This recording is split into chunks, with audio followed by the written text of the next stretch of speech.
Welcome to the Life Groups and Life Missions Leadership Podcast. We're honored that you chose to spend just a few minutes of your week with us. We hope that today's content will bring value to you as a leader and as a follower of Christ. Well, recently there have been a lot of storms and flooding and different things that have happened. We want you guys to know that whether you, a friend, or a family member has been impacted by that, we have been praying consistently, both as a staff and in our individual families. Nicole and I, my wife Nicole and I, have been praying for you guys consistently. Please feel free to reach out if you have any specific prayer requests. Above all, man, we just want you guys to know that we're thankful for you, we love you, and we are here for you. Yeah, we're here to help. So if you have a need, if you've been affected by the storm, let us know what we can do to partner with you. We want to be here to help, and we would love to be able to partner with you to be able to get you the resources that you need to be able to help in that situation. So just let us know. Mm-hmm. We're here to help. Yep. But this week, we're going to be talking about something. I know it was just a conversation that we've been having over the past few days. About the pressure to perform, mm-hmm. right?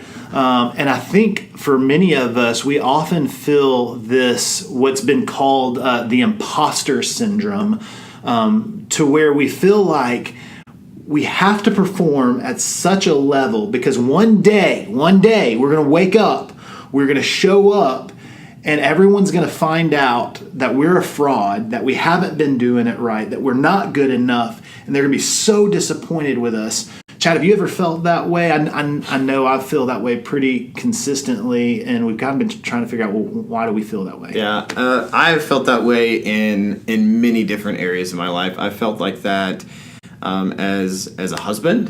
Mm-hmm. I'm taking steps to become a better husband. But I also have this sense or this want to perform and maybe do things different that really don't make sense. Like, I don't have to perform to be a husband. I need to love my wife as Christ loved the church. Right. So when I'm doing that, then I'm in the right area. But I hear that lie of, well, you're not doing it right. You're not doing it good enough. Yeah. Someone's going to find out you're not really that great of a husband. I've also had that with being a parent. And, our 11-year-old, so we have a preteen, she's almost 12. This is a whole new season for us. Everything has been a different season. Watching Jada grow up. So when she was an infant, it was a new season. We were changing diapers, and so this preteen stage is brand new for us, and we're just trying to figure it out as we go. But I've had the exact same thoughts even professionally, and I thought moving into full-time vocational ministry that those would go away. Right. But they haven't.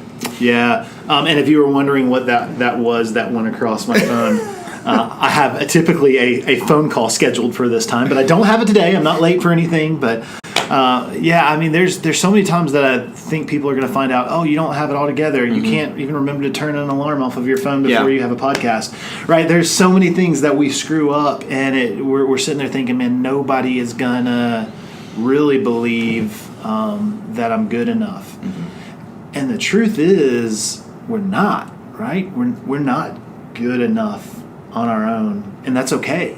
Like, the expectations that we place on ourselves are so much higher than the expectations others place on us. I'm way harder on me than you are on me. Like, the fact of the whole alarm. Like, I could beat myself up about that for the rest of the day, where you're like, oh, it's just something that people do, right? And that wasn't staged, by the way. That really was a screw up. It really was, which is why I was quiet, because I'm expecting him to stop the podcast, because in the past, that's exactly what happened. Because we want to feel like we've got to have it all together. We've always got to put our best foot forward, right? Mm-hmm. We're always going to bring our best, right? We're going to honor God with our best. We know that excellence honors God and it inspires people. Mm-hmm. We're going to live that out. But that doesn't mean that we can't make mistakes, that we can't be human, and that doesn't mean that we've got to live in this fear or this insecurity of, I'm never going to be good enough, because that's not what God says. Actually, in 1 Corinthians 10, it says, so if you think you're standing firm, be careful that you don't fall. No temptation has overtaken you except what is common to mankind.